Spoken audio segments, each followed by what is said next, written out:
Welcome to Metal Invaders with your host, Sonny Bellavance. This week, I'm really proud to present an interview with the legendary heavy metal musician King Diamond. We've talked about his health, his current project, and much more. This is episode 82 of Metal Invaders. Stay tuned.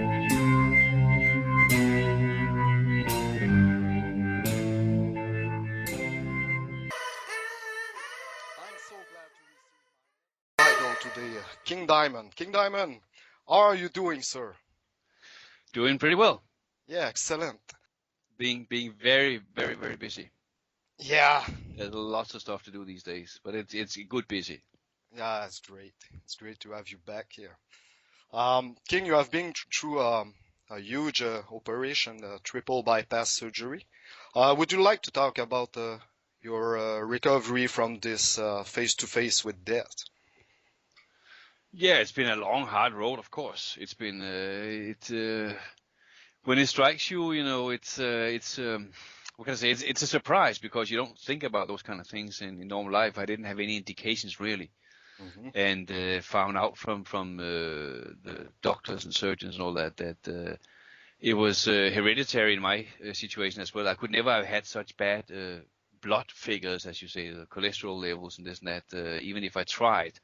And I never really ate bad stuff. I've never been a fast food lover or stuff like that. It's been eating pretty decent.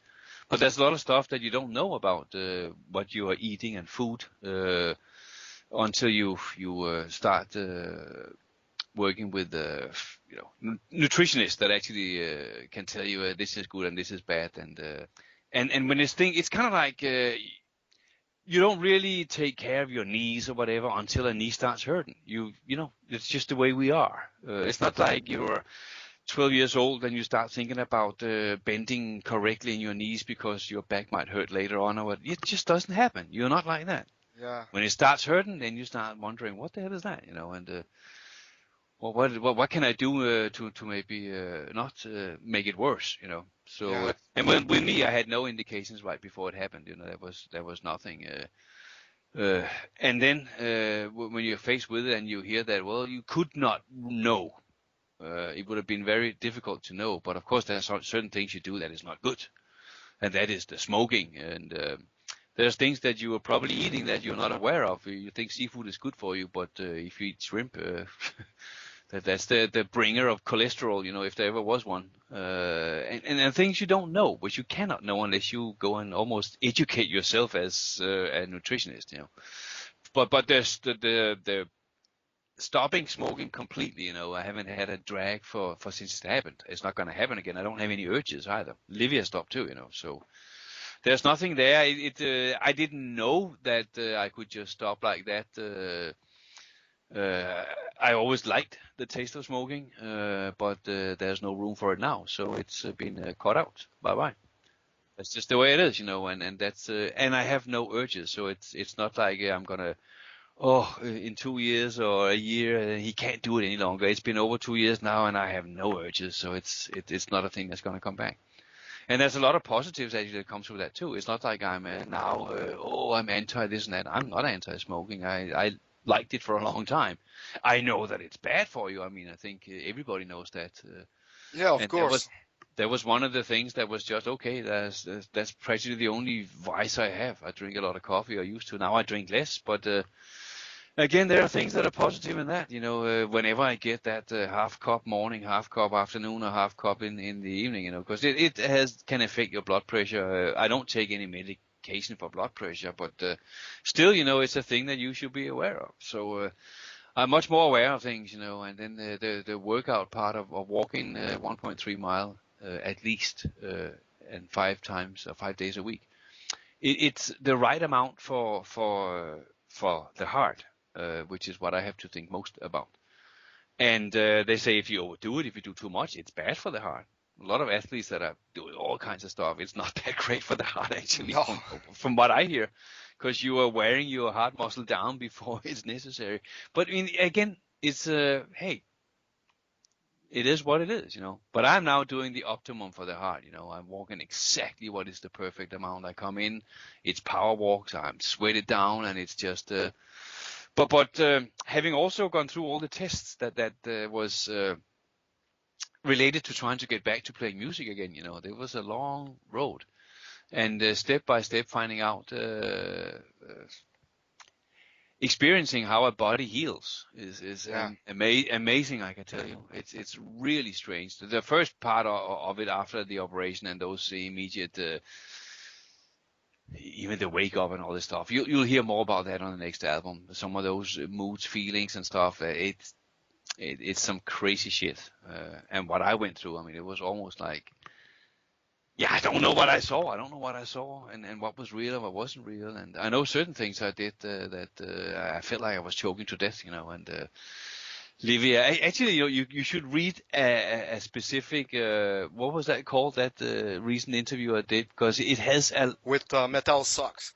yeah, it explains in a very, very good Yeah. way all of the certain strange feelings, like feeling that you don't belong because you kind of tricked death in some way, you know, and Yeah.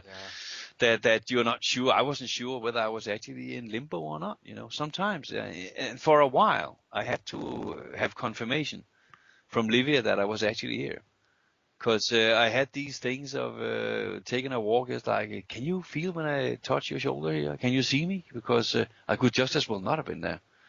And lots of those strange feelings that go through you. Every little hurt in the chest, you think, oh my God, I might have another one. But it's not. It's man, when you're cut open like that, and your whole chest is sawed open with a saw, you know, and your rib cage has to grow back together. It's like, what? It can? Yes. And then I have real metal. There's a braid of metal, of thick metal wire, almost like a big fence. You know, you will see sometimes that very thick wire that you cannot really bend it. It's that hard. Has been actually woven into a braid that holds the two sides of the rib cage together. You know, and it was around that it grew back together. So, but you can only see a tiny little scar, man, because which is amazing, because they glued me together. The latest within science or that part of science, you know, is what they use there. How can they glue you together and it holds up? Well, they did, you know, and it's. But there's so many things, you know, just trying to get the first steps done, you know. I mean, you get to the lowest part you've ever been. I mean, I had to learn to breathe again. I couldn't breathe. They had totally punctured my lungs to have space to do the operation, you know, and then you're on a machine and waking up on a machine, and that was the worst I've ever experienced. Had they been able to hear my thoughts, they would have heard me beg them to kill me. It was that bad, and nothing could be worse than that. And that was when I saw these doctors in black and white and leaning over me, and it was weird. I knew I had to try and make some kind of contact with them so they could understand they needed to take that fucking pipe out of my mouth, you know, because I was choking to death with it in. It was the worst feeling ever. And I tried and they didn't. They couldn't understand anything. And it was right when I came to, and I came to too early from what Livia said. I should not have been coming out of being under that early. So, and when no one experienced, I couldn't see Livia at all. I didn't see her at all. But she said she saw me and what happened. I tried to pull that pipe out of my own mouth, you know, lying in bed just when I came to. And then they had to come storming in, you know, rang the bell and all this shit. And they came in and they tied me down. And I experienced the tying down completely. While I'm choking to death, they tie your arms and legs down. And it was just like, well, then why don't you just fucking kill me, you know? Yeah. It can't get any worse than this, you know. And it was just that feeling of it was almost like living Metallica's one video. You know, I could not communicate. I had nothing to communicate with to let them know. But even if I had been able to communicate and they could understand me, they would probably not have taken that pipe out because it was too early. They were not sure. I didn't know if I could breathe on my own. I had no idea. And then when they had taken out and I came to them and I realized that the feeling of I'm choking to death. Help me breathe, somebody. Yeah, yeah, What's going on here? It hurts like hell to just try and then you sit there and every breath is a fight. Every breath was a fight. It's hard to imagine. I can tell you, just this. Every single in and out was, and they hurt, and you're fighting, and then they come with their little machines. You need to expand your capacity and now do this and train, and oh man, I still have that little plastic pipe tube where I had to blow in to get this little bubble up to a certain level, and those things, it's and then remembering how it was, and you have to get up there and walk, and you can't even lift a cup practically, because all your muscles and stuff down the front of your chest has been severed in half, all the stuff there has to find each other again. All the nerves, they said your nerve endings, you'll get little pinches like needles come through you for years to come, and it is not that probably that is happening that you are fearing it will be happening again. But I mean, right now, when I was at my cardiologist, what is it? It was last week, 1 week ago. Yeah, 1 week ago, and got checked and got the EKG and all that stuff, and it's all perfect, So and then the same with all my blood figures from my own doctor, is it started out with being off the scale bad with cholesterol and fat. Everything was absolutely horrendous to look at, And then within these 3 months of having changed lifestyle, it was in normal. And then last summer. I'm gonna go again here before we go on tour and get new blood figures and all that stuff. But they were in so far out of the scale in the good end that it's what counts as remission. I mean, it's really amazing that you can get. But when you see those kind of results too, you get certainly motivated to do these things. And Livia has become my wife has become an absolute nutrition specialist. yeah. And we eat so healthy now, and it's great. I mean, I've ever tasted food this good, I never think we ate this good. And it's freshly prepared and all this stuff, and the no cigarettes, like I said, and the walking and stuff, man. The feeling you get of relaxedness, how relaxed you become after you've been out on a power walk, it's an amazing feeling I haven't really had before in that way. And then finding out that once we got to doing those shows last summer. Those final tests, they to find out that the voice is better than ever. It's like I've been given a new voice. The one that has never been used is what it feels like when I sing. And going through a show, it's easier to sing the highest high notes. And just stamina-wise, when we were done with the show, played an hour and a half, an hour 35, and it felt like, okay, I stand there, I talk to some people afterwards, and normally I would be, hey, give me a break, just give me 5 minutes, give me 5 minutes. It's been a tough one. I was standing there and talking, and I'm thinking like, God damn, was that it?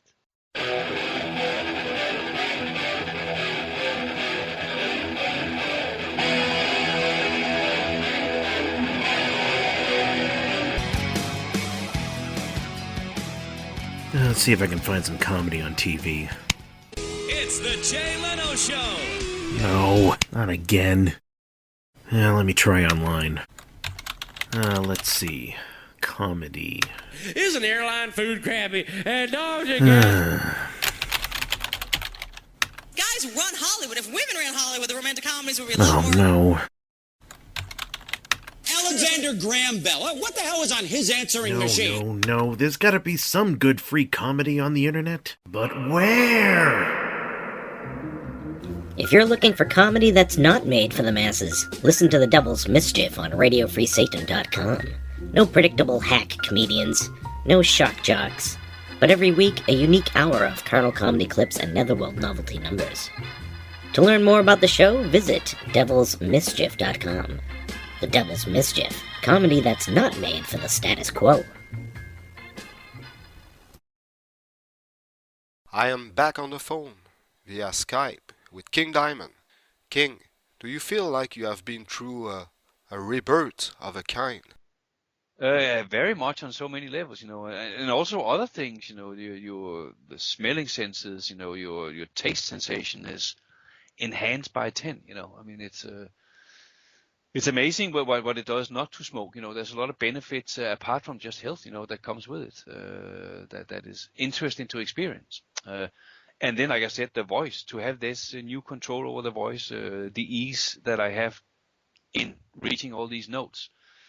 A lot of singers, that sing in a nice range, they end up having problems when they reach my age, for instance. Yeah. A lot of them go in and have to detune their music a little bit to be able to still sing those notes and try and get by where people don't notice it so much. I have the opposite scenario here where it has never been this good. It's really freaky, and you can say it has something. There's something good has come out of all this bad. So you take it and run with it, and I certainly don't take things for granted anymore. That's for sure. It's where you really value what you get now. Try to really enjoy the good parts of what you get now too, more than ever. And I see more than I used to. It's almost like being in a house now. I'm in the same house, but let's say I had 10 windows in my house, I could look out at different things. Now I have 20 windows I can look out. I see so much more. I pay attention to so much more, and it's good in all aspects now. With what has happened, we are definitely making the best of it. That's 100% for sure. Excellent. And so you can see too, once we had the confirmation that the shows are fine, we can do them, okay, now we can sign that contract that had been already set up and was ready to be signed for a while. Didn't want to do it till I knew that, hey, it's okay, we can do it. Didn't want to sign on false premises, and so that was ready to do, and that was then the 3 more albums for Metal Blade, but Metal Blade worldwide, with Sony distribution, and it's everything is much better. Metal Blade is doing really well, and they are doing things the right way, and it's rare that labels can say that they are actually seeing some of their best years now with this environment. I mean, you have to be really smart to be able to press all the right buttons still. You can see what happens to a lot of other labels, and just everything we do too. We were able to get a brand new fan club set up too, that, or you can say expanded with a different site, and things are done different. It's much more tied together with everything. We can much better reach more people with the right stuff, make it more interesting. The internet shop came up that people have been screaming for so long with good reason, because we've been really lame when it came to that. But now it's gonna. There are new things coming up all the time. I just approved, 6 other items was it yesterday? New really cool things that are being added to it very soon here, and all of it's approved by us ourselves. We have new agents, booking agents. We have new lawyers. We have a lot of areas, which is just now that things are different. This is the right move to make. Yeah. So it's not like, we are this or that, it's for this environment we have now, this is really a good scenario for us, we're doing all the right things at the right time is what it feels like. And that, of course, will reflect on how everybody will experience us, both on stage and off stage. And I can tell you with the music too, I was recording something recently, I can't tell you what it was because it's up to those other people or that other band to make that public, so I can't do that, but I can say I was in recording something for another band, some good friends, and Oh yeah. they had I co-wrote the lyrics for that one song they asked me to participate on, and Cool. and then went in and recorded it. It's less than a month ago that I did it, and it's just that was the absolute last test, I think, for me that I needed, and it was easier than it's been before. But you see, when you're in the studio, you have to breathe very different than live. Live, you can get by with less, because you can always cut some of the long, difficult lines a little short at the end, let the delay take over or whatever. You can do it if you need to. Yeah.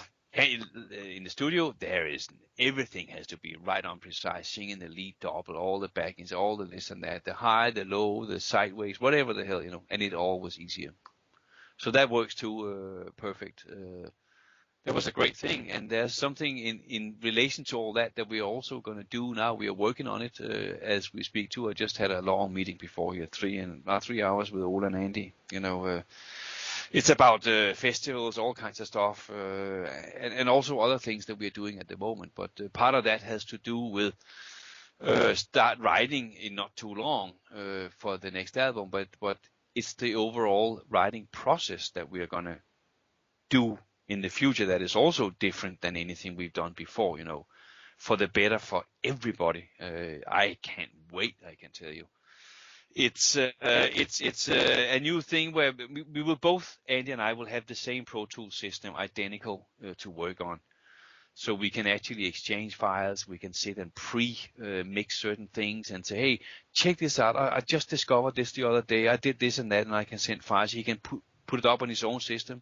Same speaker, same identical setup, and you can say, oh my God, I hear that difference. I mean, we can really work together in creating the right sound and an environment for what we want to achieve with the sound of an album, But we are also gonna go as far as I'm gonna practically tear down one of my rooms and just have it set up so it becomes entirely a recording room with an actual vocal booth, the kind of thing a studio could buy because it is top pro stuff, and have installed into their studio, which would be a booth to do vocals in. So I'm going to have that in the house. I will never have to go into a studio again to do vocals, Mm-hmm. I won't be depending on whether the voice is optimum when I have to record, because you book maybe 10 days in the studio to do all your vocal sessions, and third day or fourth day you're a little hoarse, you still have to do stuff, It's like, no, I can go in and do my vocals when they're 100% perfect all the time. I will not be under the gun with spending too much time on this vocal part here with all these harmonies, because we have to move on, we only have so much time left, and all this shit. Forget it.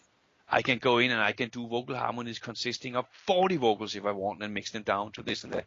I can take my time. I can fuck around with things as long as I feel like it until it's correct. When I write music, Mm-hmm. I can write there when I write a verse and a chorus, for instance.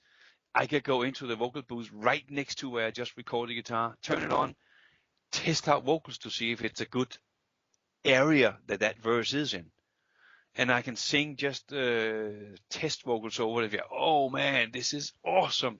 Or it could be like, I gotta change something here because it doesn't flow right into a chorus when I sing it. This is a good melody, yeah, but it doesn't work with the chorus. I need to change something there, and you work on it right there. You don't just write the music and hum vocal ideas. You go in the studio and then you gotta make it work. No, Yeah. here it's gonna be so much better all the time. When I write lyrics, I will actually be singing them. Everything in that respect there is going to be it'll be much higher quality of stuff we will be coming out with. Much higher quality products, So I can't wait to get into this stuff and start writing this way and work vocals that way. God damn, it's going to be so different. And it'll actually not be more expensive to do. I know. Because what is taken out of the recording budget to do this stuff, Mm-hmm. over 3 albums you will end up with about the same, because we will not have to fly and ship Andy's gear over. We won't have to go in the studio and record vocals as such, Yeah. We won't have to fly all of Andy's gear from his studio over here to be able to record, because Hal will still have to come here probably and record bass with both me and Andy, but we'll have the right system sitting here. Andy doesn't have to fly his stuff over because the real stuff is here. For that stuff, it's fine, And once Matt has been in recording drums, I will have the same drums here that we can sit and work on here. I can work on them here myself, and Andy can work on them over there, and we can come up with the best from both ends. We can do so much cool stuff that is different and better, and we'll probably end up becoming much more productive too, actually. Because it will be so easy to go in and whenever I feel like it. I don't have to have time in the studio to do stuff. And we're getting the top-notch booth with double insulated walls and all the top-notch. So neighbors and others will not suddenly hear someone screaming, "No, don't kill me, no, no." And it's just a lyric I'm singing, you know, but they're calling the cops at 2 a.m. because someone's getting killed next door, you know. Yeah. No one will hear a thing. Everything will be totally just, you won't know. So, but it's really, we're doing so many things here that are being done in the right ways. That I'm saying, you know, that's the best way to say it. We're doing everything the right way now. Hi, my name is Adam Campbell. You may know me from podcasts like 9 Cents, nope, never heard of it, or the insanely popular movie commentary project, Satanists on Satanic Cinema. No, not that either. Or you might recognize my dulcet tones from Black House Blues, the first track released, Hymn of the Satanic Empire. No, never heard that. No, none of those? Well, I get asked all the time, what is 9 cents? No one has ever asked. Sounds a lot like nonsense. That could be arguable. It could also be replaced for 2 cents, me giving mine. Or it could be the devil's cents.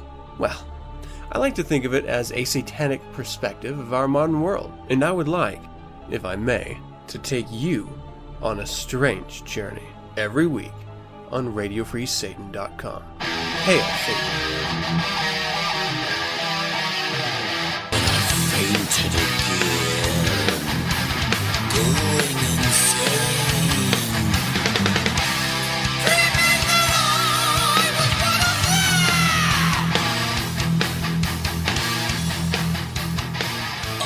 A lot of stuff there, and it's continuously things are coming in that is being better and better and better, you know. So I know they are working on some kind of a thing for the US too, you know, hardcore at the moment, but I can't say anything because I actually don't know. I was told recently that be patient and hopefully we have something we can present for you that we really believe in. So it's not just our book, and I think the label is very involved too. They're working hardcore on something of getting something together. Yeah. And we'll see what that is. I mean, even I can't even say, yeah, I can't tell you to know because I don't know right now. I usually always know, so they better have something good because if they don't want to waste my time by not telling, that's not good. So, and do you have an ideas of the new story of the next album? I know that would be a lot of the experiences I've had here, but you might not be able to recognize them. It depends on what the story is about, you know. But a lot of those experiences and feelings I went through, I mean, there are some things in there that was just, I mean, just when you get to the point where, okay, they're about to send you home, still running around with bandages. Livia had to change bandages here where things were oozing out of me, man. I mean, it sounds horrible, but at home, because she got so good at changing them, she helped the nurses up there, and they did half of it up there, you know. And they could see that she could do it, so they let her do it, you know, and it was just a cool thing. But all that stuff that you had to go through even after you got back here, you know, and then there's just so many things that getting ready to be signed out of the hospital. God, what a nightmare, man. I mean, for me, on a personal level, not what they did exactly what they had to do. But I have 3 small white dots on my neck, which is an eternal reminder of where the drop or whatever you call it was getting into my neck. So whatever they had to give me was going to go straight to the heart, you know, in case something happened. You know, all those things, you know. So that was one of the last things they took out, but they suddenly say, okay, before we can do this, we have to get this out. I say, okay. Yeah, but you have to go down and be examined, and we have to do an ultrasound to see that there is nothing in there that can give you a stroke when we take this out. And I'm thinking, what? What the hell are you talking about? There is a risk of that now just because you say, yeah, well, they've been sitting so long that something could go loose and run in the bloodstream up and could... I was just thinking, you're fucking kidding me, man. I have just gone through all this stuff here up till now, and this could happen. Yeah, but so, and then just the feeling of what they did there down in the cellars, you know, in deep under the hospital. I don't know how many stories beyond the ground we were. Rolling me in this, because I had to be in a wheelchair even if I could have walked, and it was 4 miles, man. They are wheeling you around in there, and you just see these doors, no authorized or only authorized personnel, and then some weird names you don't know what's taking place behind there, and you're thinking, what's really taking place behind all these doors? They could have any number of experiments going on innocent people, I mean, not that I'm a conspiracy theorist, but it was just like a horror movie, down there, way under there. We didn't meet another person down there, except for the one that suddenly was there in that room we came into, and there was just one person in there with all this equipment and stuff, And I was just thinking, what on earth else is going on here? They could do anything no one would ever know. But it was just, you got to get a lot of these things and feelings inside of you because of this. But then the nurse that did this ultrasound, and she finishes, and I'm saying, okay, so was it good or bad? Yeah. I'm sorry, I can't. The doctor has to tell you the results. Like, okay, what does that mean? It's bad or something? Like, you can't. Sorry, I cannot talk about it. I cannot say that. You have to wait till he comes tomorrow morning. It's like, okay, you are joking. This is like torture. What? Why? I mean, I'm a grown person. Yeah. Tell me if there's a problem or it looks good to you. I'm not going to hold you to anything. Even he comes and says, well, it doesn't look so good now that we've taken a second look. Whatever. Give me something, man. Sorry, no. I said, oh, God. You get up there, you still don't know. And then they come eventually and tell you that, okay, it's cool. It looks fine. Then they start, okay, so let's take it out. And then comes the thoughts again, of course, oh my God, imagine if they miss something. Here we go. Here's the moment of truth, And they start pulling all these things out and you're thinking, so in a minute I might be totally not here anyway. But it's, yeah, you get a lot of those things, Walking at night, I was reliving parts from the Graveyard album, it seemed like, walking the halls at night. God, was I walking these halls at night. Because they told me, you need to walk, you need to be up there. The more you walk, the better chance there is for you to get home quicker, and thinking of that, well, here we go. Walking here, there was not a soul but me walking these long hallways, 2 in the morning, 3 in the morning, in the hospital. Just walking with this thing on wheels next to me. That was the drop, walk with that next to me there from nurse station to nurse. No, Mr. Peterson can't sleep. I need to go home. I need to walk. I need to get home. So that kind of feelings, there you just, I couldn't even lie down in bed and sleep anyway, I could sit in a chair where I could sleep 1 hour at a time and would wake up in a nightmare, so probably because of all the drugs or whatever you get there. And then the breathing problem, you wake up sometimes, because you had fallen a little bit deep into sleep and then were not up to par with how to breathe again. So, yeah, lots of, man. I have so much I could sit and tell you for hours about all this stuff and the feelings and the inner experiences and all this stuff. And then just what you see, there's one thing I could make these sounds of the second day in intensive care when I started actually able to walk with the help of a nurse. And hearing the others in the intensive care, what they were going through, what I had just gone through, and hearing them, their screams for, make it stop here. I won't even do it now because Livy always feels so bad. She feels so bad when I imitate how they were sounding. Okay, yeah, it was, it was really, no, help, stop it, all this stuff, But, and I'm walking and I'm thinking, God, man, I'm glad I'm actually able to walk now here. And they are just come off from surgery and now they're going through that shit. They haven't even woke up yet, Or they must have woken up yet because they had taken the pipes out of their mouth, so they could. But still, it's it's there's a lot of stuff, a lot of material for being part of a story, whatever the story is going to be about. There are several ways I can go. I have at least 3 different directions in all my little notes I keep in a box, So there's lots of ways I can go with the story, but it'll guaranteed have things that have been rewritten to fit the story, or they are actually what I experienced, But it'll be based on that, a lot of it. When you first go back on stage after all this traumatism, what was your feeling? Were you kind of nervous or? It was like the moment of truth a couple of times, There was one time when some of our crew was also the crew of Volbeat, and they were coming by. Was it 3 or 4 months? It might have been 5 months or so after the operation. There, I went down in the afternoon just to say hi. They were playing here in Dallas. They were playing at the House of Blues there, and I went down just to say hi in the afternoon, and just to meet up with them. And then I went up on stage when they did sound check just to see what it felt like, and I felt so bad. I had to get the hell out of there. I felt like I was gonna die. Because the entire metal thing in my chest was rattling.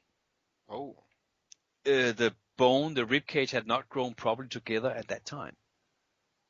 And so it was being held together by that, but it was not all one, as you could say.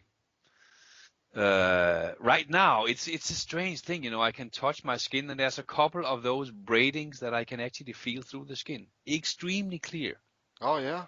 You can't see it, but I can feel it if I go over it. You know, they're sitting right under the skin, so they are sticking out in front of the bone. Shit. You know, yeah, part of it is sticking out of the bone. It's weird, man, but there's nothing weird to look. You can't see it, but when you feel it, for me, you know, it's like, wow, I can feel that metal thing right under the skin. Some of those braidings there. I've seen an X-ray of the braiding. It looked like a piece of jewelry, absolutely perfectly done, you know. But so now here, you know, it's that thing there. It rattled inside. It was horrendous, and I had to get the hell out of there, you know. So when Metallica asked if we'd come and celebrate their anniversary with them, you know, up at in San Francisco. It was not nerve-wracking, but it was still like, okay, here we are again. It was 5 months later. That was December, you know. So it had been a full year. And I had been up at the surgeon to be clear to be able to go on a plane and this and that. And he said, you can do anything you want now. It depends on how you feel. If you feel weird when you do something, then don't do it. You know, I mean, otherwise, I clear you to do whatever you feel is right for you to do. So went out there, but I asked him about that. Well, I had this episode with, well, I can't really advise you. I never had a singer that I was telling what to do and what he should expect to happen with what we've done to him, you know. I mean, now he's going back on a stage. I have not experienced that before, so I can't really advise you in that. So it was up to me to go up there, and then in the afternoon of the show there at the Fillmore, there was a rehearsal with all those guests that were gonna perform that same night, and that's when the volume was being turned up, and I was thinking, so here we go.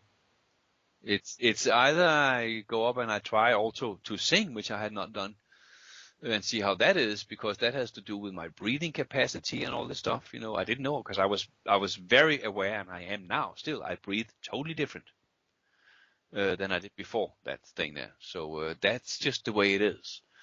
And then you stand on stage, and then the volume comes up, and I expected my chest to rattle and possibly run the fuck out of there, and then had to maybe go tell them that this is not going to work. I'm going to have to go back on a plane tonight and just forget it. Sorry, you know. Yeah. And then that was when I felt the first time that, wow, it was nothing moved inside. It was just absolutely grown together. And I had been told that it looked great by the surgeon, because he took x-rays of me before going out there and said that it looks perfect, man. It looks great. It looks like it's grown together the way it should. And so that was fine then. And then now let's try and sing, you know. And then singing, went fine too, you know.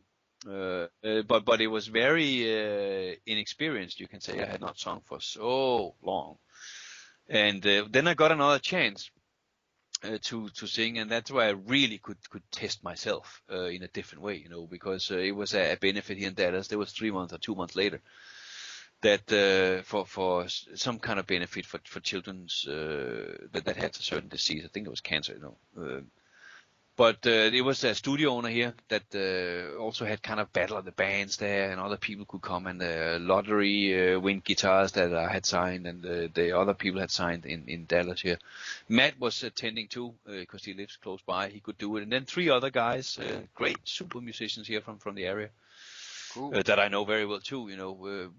I was hired, or not hired, I had been asked if I would come down and just they could announce that I would be announcing the winners, and I said, yeah, of course, So was down to do that, but we had then rehearsed 3 songs twice, 2 times we did it, and I had then chosen to play them down there at that thing. Just no one knew we were going to do it, and we did the Family Ghost, so I could try and sing really high old Abigail vocals, and then Burn, because it has extremely long lines to be sung between each breath. Yeah. And that was to test my breathing, if I could sing the same way and handle these long lines. And in case that was not so good, I chose Evil as the 3rd song, so that those who were there could help sing each verse, because they usually sing half. We usually split the verses. Me and the audience split them half and half. So I had that to fall back on in case I was out of breath. But it was fine. There was no problems. Everything went perfect, and that was where I really felt, oh my God, man! I don't think I ever sang that good in my life. Oh, that's great. Live, it just felt, this is crazy, So then there was still more tests, like I said, can we do a full show? And Sweden Rock was the first full show, but before that, of course, we were rehearsing. I knew I could sing Sweden Rock at that time, but I only was aware for 1 week before. And that was, we had hired a theater with full PA and lights. We played for a full week. We have it on video, actually, some of it, where we are rehearsing the whole set, and just playing there the full set every day. I think I did 5 shows in 6 days. Oh. And then the 7th day we moved our gear, traveled up to Sweden, and then played on that 8th day. So we played two sets, 2 days, and then 1 day I didn't. I just did other stuff down there. The others were rehearsing, and then I did 3 more, and then we had a day off, and then we played the show, and it was all fine, no problem. And there was suddenly running up and down stairs to the 2nd floor. The production is it's grown quite a bit now, so it's 2-story, and the stairs up and down, and stairs behind to get up and down, and so you have to be in good shape to do that stuff, and of course, no problems with it. It was just. And so that's the same thing we continue with now, that we're doing in Europe, and that we are wanting to do over here in the US too. And hopefully it can start in October. That's what they're shooting for. But we'll see very soon what's actually happening here, and for the US, which will be after the European stuff is over. Yeah. So can't wait to see you on stage. Oh, it's gonna be awesome to go out there again and do this stuff, man. Radio Free Satan. RadioFreeSatan.com. Radio Free Satan. RadioFreeSatan.com.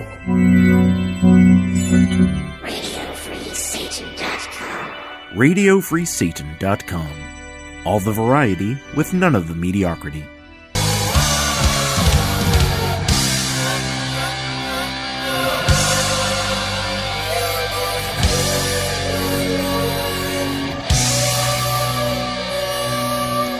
Not asking you about Merciful Fate. I know it's surely too early now, but do you think is there a future for the legendary Merciful Fate? I mean, I have never ever said no, and I never will say no. I will never say no, because it would make no sense. I would probably be lying. I mean, there's so many things that I can't answer right now, of course. I don't know. I mean, King Diamond is the thing. That's the thing. That's what we are making us able to continue and do, and we built all this stuff up to go out and do all this stuff here, and we are already now looking into certain things to do in 2014. In Europe at this point. That's the way it is, you have to look forward, and that's King Diamond stuff we're talking about. We're not doing anything that is related to Merciful Fate right now. We're not doing that. We are doing King Diamond full blown, and we have so much, we have not set the US tour up yet.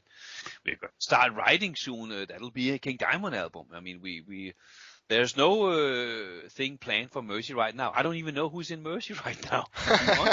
Honestly, I know you are. Yes, and Hank.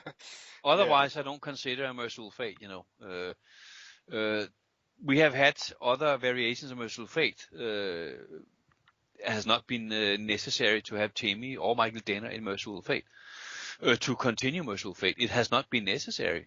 It would be great to have, but circumstances were always that, hey, there was a point where they said, can't do it anymore. It was not us that said you're out. It has never been said to anyone, in that respect. So that's, but see, that's why it's so hard to talk about. We are going full blown King Diamond. I mean, I don't know what happens down the road, but there are circumstances that makes things easier. But again, I can't say anything. The things that happen with Massacre, the reason why King Diamond is not there anymore, it's not a thing I'm really going to talk about. But it has to do with stuff that does not make me want to work with them again. Otherwise, we will still work with them. And Mercy has, in some weird way, a contract there for future albums if we do new stuff right now. I don't know how long Massacre is going to be around. I don't know what the world's going to bring for a future, but it all has something to do with this, And you can say, well, you don't have to do a new album to do stuff, in the future. Like, well, no, that's correct too. I mean, there's a million different scenarios if you want to really start looking at it, but we have not done that at this point. But I could start speculating on all kinds of stuff, Oh, well, we could do the old original lineup, man. Maybe Kim Ross would want to do some shows. I'm sure Timmy and Michael Denner could do some shows, They couldn't do a full tour because they have other commitments with family and jobs and this and that, but they could probably take off for doing some festivals and a tour or whatever. But hey, you know what? For that to happen, Summer would have to be really rich. Seriously, because all the stuff it has taken now to get King Diamond up and running again, it will take more than that to get Mercy up and running again. If you were looking at let's if anyone can bring the original lineup together, then it might be worth to think about in the future, But there's not a whole lot more that makes sense since we have King Diamond, and I don't think Mercy can do anything we can't do with King Diamond right now. I don't think Mercy can have set up what we are setting up now. No way in hell. But if suddenly the original line, because if you're not talking the original lineup, then where are you going to get that interest that Mercy could do what we do with King Diamond now? There is no chance in hell. No chance. It was never like that, But that's what I'm saying. Like, if we suddenly, if someone comes suddenly and say, hey, I will be the one to bring the original Merciful Fate back together or whatever, well, it'll be only through me, and I will have to have the full say of how we do it and what we do with everything, because it's not a thing for Kim Ross or Timmy Hansen or Michael Denner to come and say, Hank would definitely be in over it to do it right, because they have not been in the business. They don't know the business. They can't do it, So that's just the way it is, But they would, of course, that would be an interesting thing. It would be fun to play only the old 2 albums or whatever. The old original lineup with only playing songs from that era, that would be tempting. That would be a cool fucking thing to do. But someone would have to be able to have a lot of money to make it worth to do a thing like that, because it will take so much work to bring things up to par that we haven't done anything for 30 years or 20 years or whatever. What it would take of rehearsals and other kinds of stuff and things, and find the right spot and area, and get people off their works. Oh man, it's almost like it takes somebody with a ton of money to make that happen, to be the one to say, hey, I was able to put the original Merciful Fate back together. Wow. I mean, seriously, right? And to do some version. I don't see Charlie is playing Charlie. I mean, I have talked to Charlie since our last European tour. I think in London I ran into him. I don't know if he even could do it, and he's still Arch Enemy, and it's hard to consider that as a lineup. Like Mike Weed is in King Diamond, and he's full blown busy there. Who's the drummer? Bjarne. I don't even know what Bjarne does. Supposedly he plays with some local bands. Has a where he plays at a club or something, making money that way. Maybe I honestly don't know. I talked to him when we redid the Mercy songs for Metallica's Guitar Hero game. But that's the last time. So So it doesn't make sense to talk about right now, But you can sit and okay, there's this and that, and of course there are options that you could do it, but it would have to fit into King Diamond's schedule as well. Yeah, of course. I'm not gonna sacrifice any King Diamond for that. No way in hell ever, If at some point, we are totally not doing something with King Diamond because we've been simply everywhere the last couple this and that years, and so it's this, and there's a big space here, and man, if someone really wanted, it's there. But again, if someone was interested, it would have to be really planned well in advance too, because you have to find that spot and be ready when that spot comes, Yeah.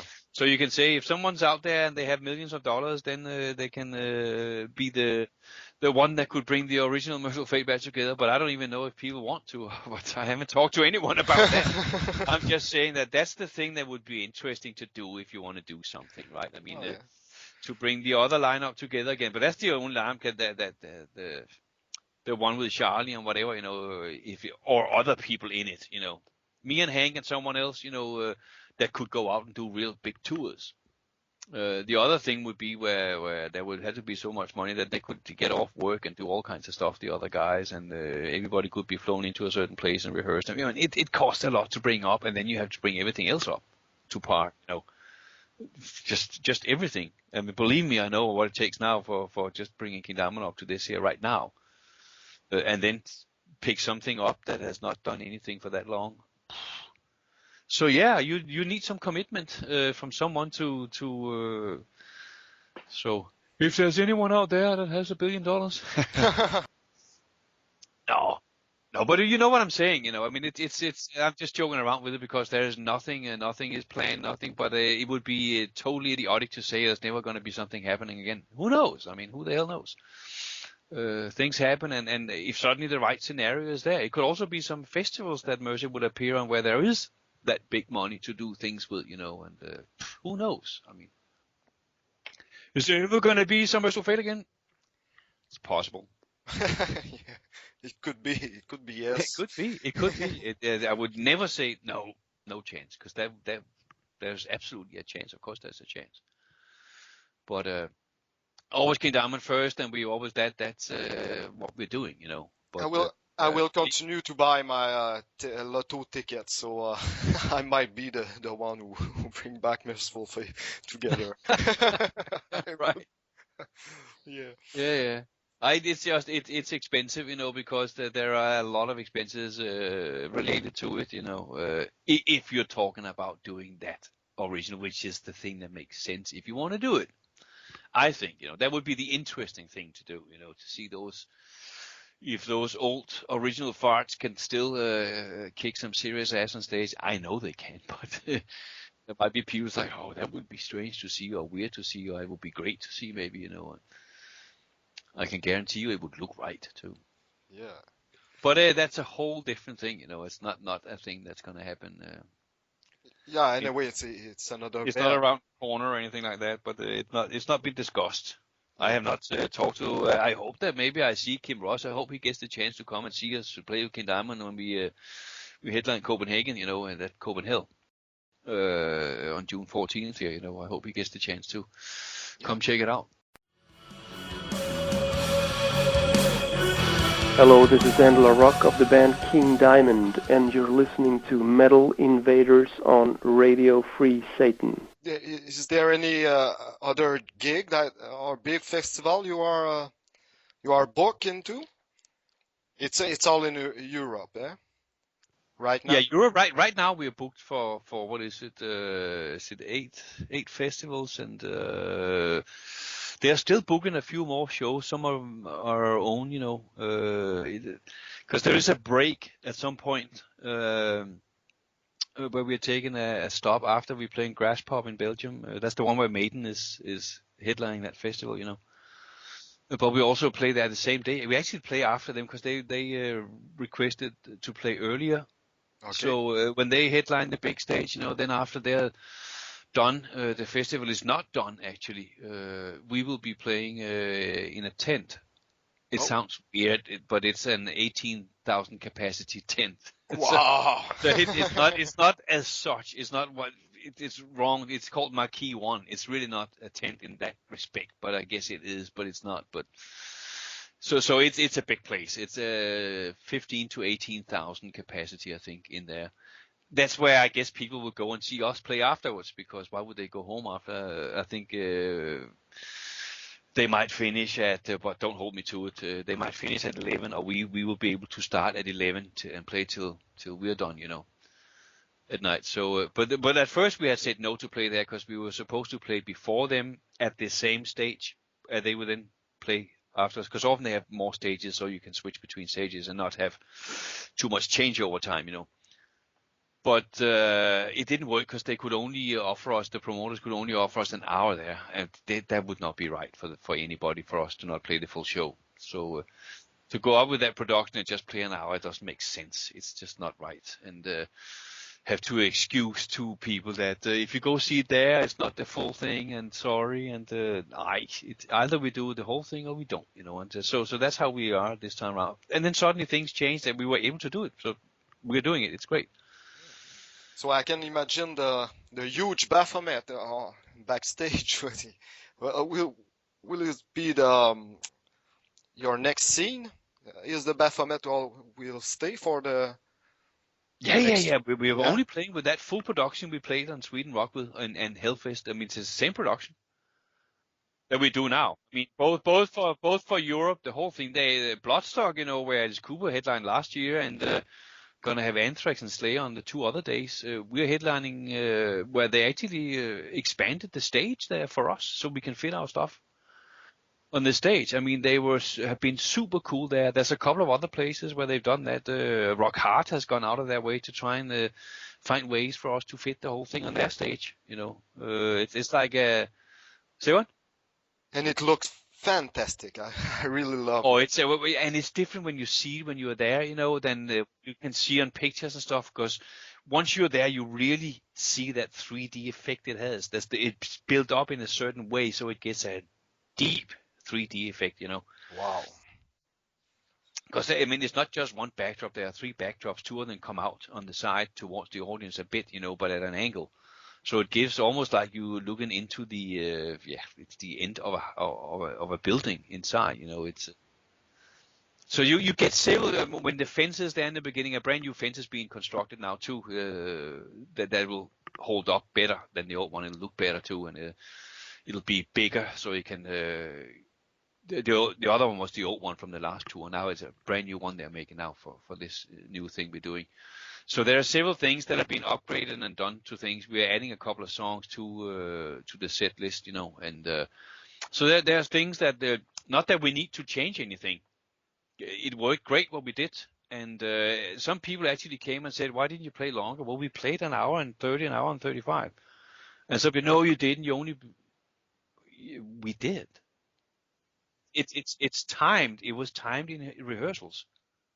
Several times we timed it. We had to know, because we didn't want to get cut off at the end. So we have to time it and make sure we fill out the time and as much as possible, and are still sure not to be cut off at the end, Yeah. But some people say, "Oh no, there's curfew here, and if you do it, it would just cut the power." It's like, yeah, well, that's how it is sometimes. But so no, we knew exactly. So, "Oh, it felt like you played an hour and 15. Oh no. Oh no. Well, that's nice to hear. You felt like that. That must mean that it was pretty intense. You felt it was over before you thought it was. There was nothing boring in it, Yeah. And it is pretty intense. There is a lot of cool stuff going on there, and it's very, very visual. And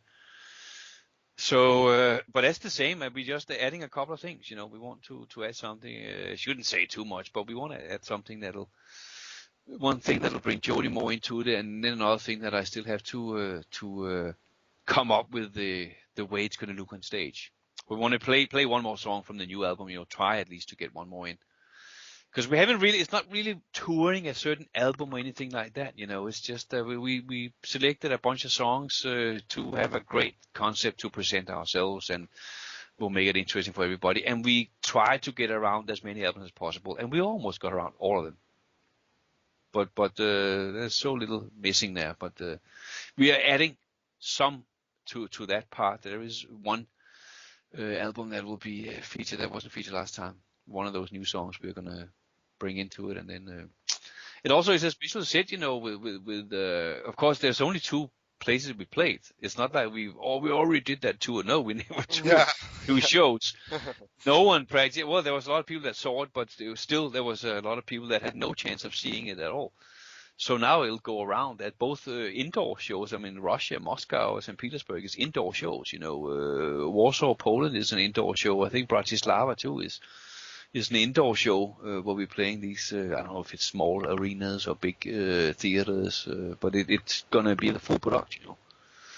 And then the rest are festivals, where we play last on our stage, so that we can have the full production up there, whether we headline the festival or we headline just the stage, But mainly it's us headlining festivals, is how it's set up. But we will play last on those stages. We play like the marquee stage. We play last there. That's the way we can still get our full production up and all that. It's big enough. So we only play with that full production. And once we start USA, they had problems actually, because they had already been working on it. They had problems finding places stages that was big enough. Because we know we have an idea of our size as a band, but we don't. Because I was pretty surprised when we played. I've been told by the label and all this that no, don't wait. You'll see. And I'm like, whoa, I don't understand. And then we played Sweden Rock, and there was 35,000, and as far as you could see, they were singing with us and what we were doing, and you could see hands as far as the eye could see. And at Hellfest, there was 45,000, and Brian Slagle told me himself that he went to see Amon Amarth that played on another stage at the same time. He went to see one song of theirs. He went back to us, and he came in from the back of the audience, and they were singing all the way down to the back, he said. And I'm like, man. Fuck. And it was raining, and they were just all there. It added in the follow spots. It looked cool to see the rain. It's an element you can't add yourself. It wasn't hard rain, but it was just raining, and it was wow. It looked fantastic. But they were all, and in France we never played for that many people. I know they were not all French, of course, the people that was there, but still. At least 60% must have been French that was there at a French festival, I don't think more than 40% would have come from other countries. But even if you take 60%, we never played for that amount of people in France before. I mean, something has happened. Brian says that your music is coming full circle. You mark my words, just wait and see. And we have not seen anything because we haven't played the US, so I don't know what the deal is here. Yeah. I really don't know. Is it also that feel here, Brian? Yes, you have no idea. It's this is that. Well, I guess we will see. But it's difficult to book your own tour when you don't know how can you go in there. We like to play bigger places we can fit the production, but we don't want to play places that are half empty, or half full. Yeah. Right. I mean, just to have the production in there, it makes no sense. Promoters might lose money. There's nobody having a good time out of that. So it's been hard for them to find, and for us it was weird because the theater we had hired was in a medium-sized city in Denmark, and I guess you can find 100 cities that has a theater with a stage of that size that we could fit our production on. But you can barely find it in the US. It's like, what? Are you kidding? Well, you have bigger sizes before you get that size stage. And Brian told me about that too. He said, well, it unfortunately is somewhat what it is here. A lot of us say, well, old days Chicago, I know we had options of playing 5 or 6 different theaters with stages that could all hold the show. Back then, I know it's bigger now, but still, there must have been places that was very close. And he says, well, there's some of those places that are not being used for that anymore, and that's what has happened to a lot of them. I know they're trying hard, with the agency, our booking agency, ICM, and Extort there, to get the right stuff and use all their connections to get it done right, so we can get that full production up over here too, without playing in places that are too big for us, Yeah. But now they have something else, and it might relate to that, or I don't know what's going on right now, like I said. So I'm crossing my fingers, and then I'm being definitely optimistic because I trust these people, So we'll see what they come up with now. They are sounding very intriguing, So who knows what kind of things they're coming up with for us. I know they know that we are not going to go out without the full production, so it's all based around that. And down the road, that production is one that can be added to. That's the way it's been built too, Not to make it bigger in size as such, but we can add things. We already have a couple of things we know that we would like to incorporate that will make. I shouldn't talk about that now, but that's gonna come, So developments for it down the road, and there are certain things that we used in the past we will be able to bring back. That a lot of people, because we have a lot of new fans, obviously, and that has not seen the old things we used to do, like burning me in the coffin, and the coffin is still there. It's in Denmark. I saw it last time we were over there rehearsing. It's in a shape that is not it's not workable right now. It has to go over and in order to make all moving parts work perfectly, and then just the rest looked nice. It looked fine. I mean, everything seemed to be in good order with that. And that's a thing. I don't see why I would not be able to do that. There's nothing holding me back from that. So as long as it's up in good working order, then it should be possible with correct people there, fire masters and this and that, because I've heard from Brian Slade also that there are new kinds of fire you can use in exactly what we would use there. That is a type of fire that is not, it's warm, but it doesn't set fire to other stuff. It burns, controlled, but it doesn't set, and it doesn't set fire to other stuff, but it is warm. It's something I have not checked into yet because it's not relevant right now, but it will be in the future, So, but he told me himself that he had heard of that. So it would be great to bring back in. I would love to do that trick again because that was such a way to finish a concert, for us. So it's like, well, as you can see yourself, King turned into a skeleton. He's burned. He's gone.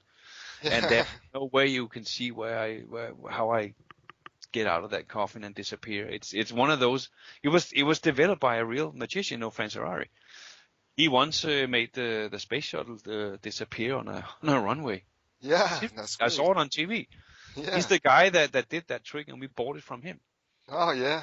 So it's it's just like that. It works like that. When you see the trick, you will be feeling just like you do when you're at a magician show and you're, huh? Where's gone? No. That no. That it's not possible. I can't. No. So it's but that's lots of stuff, lots of things that we want to do, and that looks like if everything goes well, will be done. Yeah, I saw you in Montreal in 2003, and I can't wait to see you back. Yeah, that's Montreal has always been a really good place for us too, So that's one thing I expect. They're also talking about Toronto. I know they've talked about Toronto recently here. Things have changed since we were out and about too, I mean, so we don't know. I don't know. I can't base my knowledge on what happened last time around, of course, So it's like because Toronto was never that big places we played or this or that, or completely oversold out stuff. But they're saying that way it's very different now, and maybe it's because Glenn Drover up there. Hello, this is Snowy Shaw. You're listening to Metal Invaders, RadioFreeSatan.com.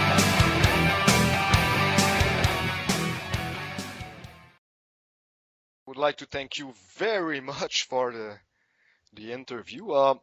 Is there anything else you would like to add for our listener? We are working on it. We will try and get there. You might sometimes, when we do this kind of tour as well, it's nice for us to know what kind of fans we have, because we're trying to play a lot of places, but King Diamond is not the kind of thing and the show that you are just gonna see no matter what, It's not the kind of thing that is coming through your city every 3 months or every 6 months, Well, if I don't catch it here, no problem. I'll catch it next time. It'll be back here in 6 months, like most bands do that, We don't do that, It is a little bit more like an event than it'll be just another show. With the going into the little bit bigger places and stuff, there might not be as many cities played, So, but that's just a matter of seeing, it'll be spread out. I'm sure we will be. It would be nice to get all the way up to Canadian West Coast too, Edmonton or something like that, up there where we've never been. Yeah. Across the border on that side, But it's like you go through all the right areas and try to spread out so you cover all the parts of the U.S., so that even if we don't play right in your city, that's what I mean by this thing, we don't come and play Providence just because we go on tour. I don't know if we do. It depends, and just because we might come by doesn't mean that, if they don't come by here, they'll be by 6 months from here. It's not the way it is with us, and especially now, it'll be focused more on, not to say less is more, but it is in some ways when you concentrate on playing places where you can fit your production in. It does limit us in some ways, that okay, there's a nice theater here, there's a nice theater there, but you know what? You can't play there because it doesn't fit. So what are you going to do? Well, where is the closest place to that area we can play then, where we can have it all in? So it is a matter of planning and all that stuff, of course. But it does make it a little more difficult. But at least it's good. We are working on all these things, and it's all moving in the right direction. But it takes time.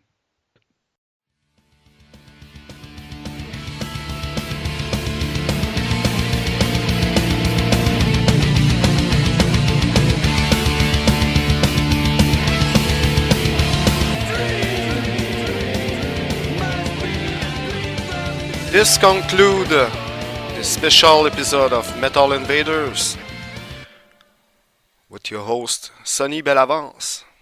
And I say, stay tuned for more next time on Radio Free Satan. The 1980s, a decade of greed, a decade of power, of lust, looks, and excess. The end of flower power ideals, the decade of me, me, me. All the more reason to revisit the 1980s. Relive those indulgent times on the Metro. The Metro. The Metro.